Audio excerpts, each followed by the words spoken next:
Yang itu dingin. Kalau ada remote mau dikecilkan? Nggak ada mau. Yang nggak boleh tadinya dipakai. Boleh yang bukan dipakai? Boleh.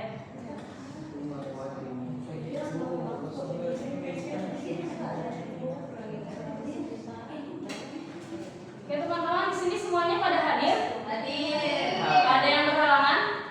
Nggak ada. Hadir semua. Good ya, kalian sudah hadir semua. Oke, bisa lihat di sini.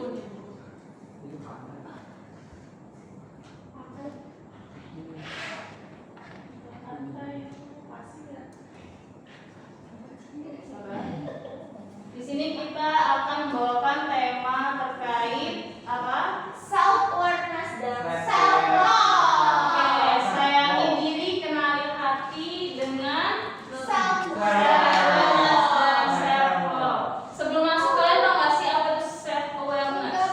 Peduli kepada diri sendiri. Oke, kalau self-love pasti kayaknya banyak yang sudah tahu ya apa itu self-love. Cintai diri sendiri. Cintai diri sendiri. Oke, di sini bisa kalian baca apa itu self-awareness. Boleh dibacakan sendiri? Sabar ya, Putri. Oke, sabar ya, Putri, silakan dibacakan. Self-awareness atau kesadaran diri adalah kemampuan individu untuk mengenali dan memahami dirinya secara menyeluruh, termasuk emosi, pikiran, perilaku, kekuatan, kelemahan, serta cara beradaptasi dengan lingkungan. Oke, dari apa yang sudah Putri bacakan, apakah kalian sudah bisa memahaminya? Bisa. Jadi self-awareness ini adalah kemampuan kita untuk mengenali bagaimana sikap kita, pikiran kita. Mungkin kalau kalian punya teman yang emosian, apakah kalian akan membalasnya dengan emosinya lagi? Biasanya ada adaptasi ya. Oh, dia memang orangnya rese, males ngegubrisnya gitu kan. Nah, itu berarti kita sudah mulai bisa beradaptasi dengan lingkungan. Oke, lanjut. Kalau self love itu apa tadi, Puji? Self-love atau mencintai diri sendiri adalah sikap menerima, menghargai, dan memperlakukan diri sendiri dengan penuh kasih sayang serta penghargaan. Oke, baik, bagus Puji. Di situ self love yaitu mencintai diri sendiri. Kalian sudah mencintai diri? Pernah dengar gak kalau kita semua patut untuk dicintai? Jadi jangan jauh-jauh dulu nyari dicintai oleh orang lain. Cintai dulu diri sendiri. Ya, di sini ada ciri-ciri self love. Yang pertama ada menjaga kesehatan fisik dan mental dengan tidak menghiraukan perkataan orang gitu ya. Jadi jangan memusingkan apa yang orang katakan, kamu kurus, kamu gendut, kamu segala macam. Yang kedua ada tidak memaksakan diri untuk menyenangkan orang lain. Kadang kita itu terlalu memforsir diri dengan memberikan kesenangan orang lain, padahal diri kitanya nggak nyaman gitu ya. Padahal diri kitanya terlalu terpaksa untuk mengikuti kemauan orang lain. Yang ketiga ada memaafkan dan menerima kekurangan diri. Sudahkah kalian menerima dan menerima kekurangan dan Oke, mungkin ada yang belum ya. Nanti kita akan melatih bagaimana cara untuk bisa menerima kekurangan diri kita masing-masing. Yang perlu kalian tahu, kita diciptakan tidak ada yang sempurna. Yang keempat, berani berkata tidak jika perlu. Jadi kalau misalkan kalian memang tidak ingin mengikuti ajakan teman, contoh ayo nongkrong dong, padahal nggak ada duit gitu ya, boleh enggak lah gitu, nanti aja gitu, minggu depan. Biar jangan people pleaser ya. Iya, jangan menjadi people pleaser. Apa tuh people pleaser? Orang yang banyak gak enakan. Tapi susah tuh. Susah. Iya, gimana tuh? Tapi berarti kita belum mencintai diri sendiri. Berarti kalian hanya menuntut untuk menyenangkan orang lain, padahal dirinya terforsir banyak. Nanti kita belajar ya, Emil. Nah, kita kenali dulu nih emosi diri kita. Apa itu emosi, Ido? Apa itu emosi? Bapak saya tuh apa pakai ini? Oh ya, silakan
Jadi kalau tadi kan Ido tuh sakit, jadi bawaannya marah, kesal, malah bisa jadi benci gitu. Nah itu nanti ada urutannya.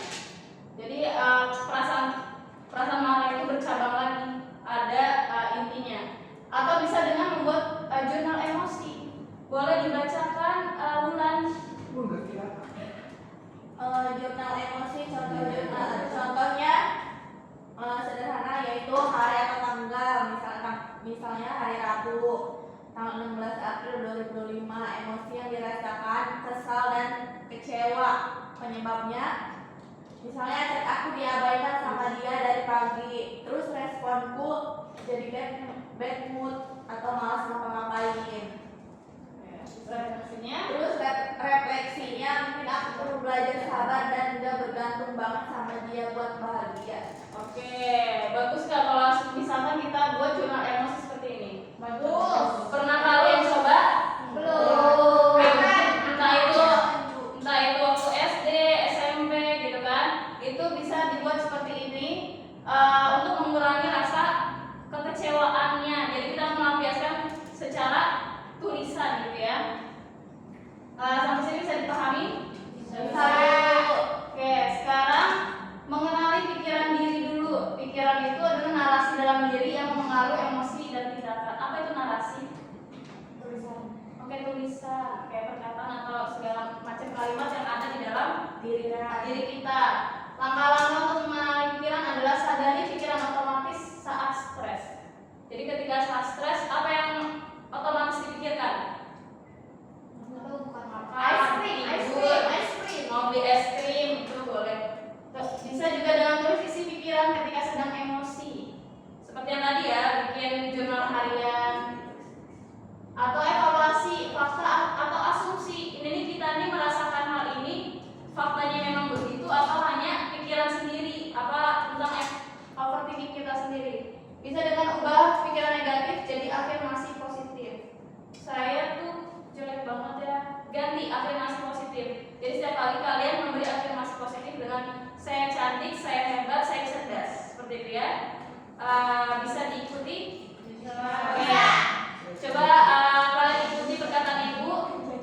Saya cantik. Ganti belum? Bukan itu katanya. Saya hebat, saya bisa, saya cerdas. Saya hebat, saya bisa, saya cerdas. Oke, lebih kencang. Saya hebat, saya bisa, saya cerdas. Saya hebat, saya bisa, saya cerdas. Oke, terima kasih teman-teman. Oke, coba kita membaca tenang. Lanjut. Di sini adalah mengenali kekuatan dan kelemahan diri. Tadi kan kalau kita belum self love itu kita nggak bakal mengenali diri kita sendiri. Maka ada langkah-langkah untuk apa itu kekuatan kita apa saja, apa juga kelemahan kita. Di sini bisa dibaca ya. Silakan Nabila, tolong bacakan. Nomor 1. Yang pertama itu mengenali kekuatan. Langkah yang pertama itu refleksi pengalaman sukses. Yang kedua, tanya orang terdekat apa kelebihan aku. Yang ketiga, lihat aktivitas yang kamu sukai. Dan yang terakhir, coba via karakter strength. Oke, di situ katanya kan bisa merefleksi pengalaman sukses kita apa, sama tanya. Kadang kan kita buta untuk melihat diri sendiri ya, padahal orang lain melihat kita cerdas atau punya bakat lah. Bisa ditanyain, ternyata kamu tuh pinter kok untuk menggambar, kamu pinter kok untuk nyanyi, seperti itu. Bisa juga dengan lihat apa yang kamu sukai saat ini. Sama coba via karakter strength. Jadi karakter strength itu bisa dilihat dari kalau kita orang yang ceria, maka yang ditimbulkan adalah rasa kebahagiaan yang terpancar kepada orang lain. Yang nomor 2 boleh dibacakan Andri. Nomor 2 itu mengenali kelemahan. Langkahnya mengenali kelemahan yaitu pertama, catat situasi yang sulit, identifikasi pola buruk seperti menunda, mudah menyerah. Terus tanya ke diri, apa yang perlu aku tingkatkan? Terus minta feedback guru atau teman. Oke, terima kasih. Jadi itu ya langkah-langkah yang bisa kita lakukan untuk mengenali kelemahan. Jadi kalau misalkan sesuatu yang sulit itu dicatat. Terus kita cari juga masalah apa nih, ketika ada pola buruk kita langsung harus cari strategi untuk mengubahnya. Kalau kita suka menunda-nunda, langsung cari cara untuk bisa tidak lagi suka menunda-nunda. Perlu juga kita tanyakan diri apa yang perlu ditingkatkan ketika nilai kita mungkin rendah, berarti apa yang perlu kita tingkatkan, cara belajarnya kah atau waktu belajarnya harus ditambah gitu kan. Bisa juga dengan minta feedback guru atau teman. Jadi kita juga minta saran dari guru, teman atau orang-orang terdekat gitu ya. Bisa dipahami? Bisa. Oke, lanjut. Nah, di sini ada nih self love versus sikap egois. Kadang kita keliru antara self love dan sikap egois. Kita ngakunya mencintai diri sendiri padahal itu adalah sikap egois. Ada yang mau membaca perbedaannya? Oke, silakan. Bunga. Oke. Jadi perbedaan antara self love dan sikap egois itu yang pertama ada peduli diri sendiri tanpa menyakiti orang lain. Tapi kalau sikap egoisnya bagaimana? Hanya peduli pada diri sendiri tanpa peduli orang lain. Oke, terima kasih. Beda nggak? Beda. Kan kalau self love itu peduli sendiri tanpa menyakiti. Tidak ada orang yang tersakiti kalau dia yang dia lakukan adalah self love. Tapi kalau sikap egois, dia hanya peduli dirinya sendiri tanpa peduli orang lain. Contohnya kayak kalian bikin kelas 3 orang, ya. Saya karena saya cinta diri sendiri, saya lagi di rumah tuh lagi stres, gak mau masuk kelas. Padahal dia ada kewajiban untuk piket kelas. Maka itu bukan self love, tapi sikap egois. Oke, boleh Nabila yang kedua? Yang kedua itu bentuk dari self love itu membangun rasa percaya diri. Kalau yang sikap egois itu bisa merusak hubungan dengan orang lain. Oke, kita bisa dengan membangun rasa percaya diri kita tanpa merusak hubungan dengan orang lain. Yang ketiga ada menghargai diri sendiri dan orang lain tanpa merendahkan atau mengabaikan orang lain. Yang terakhir ada sehat secara emosional tanpa mengurangi empati. Seperti itu. Nah, di bawahnya nih boleh baca bareng-bareng.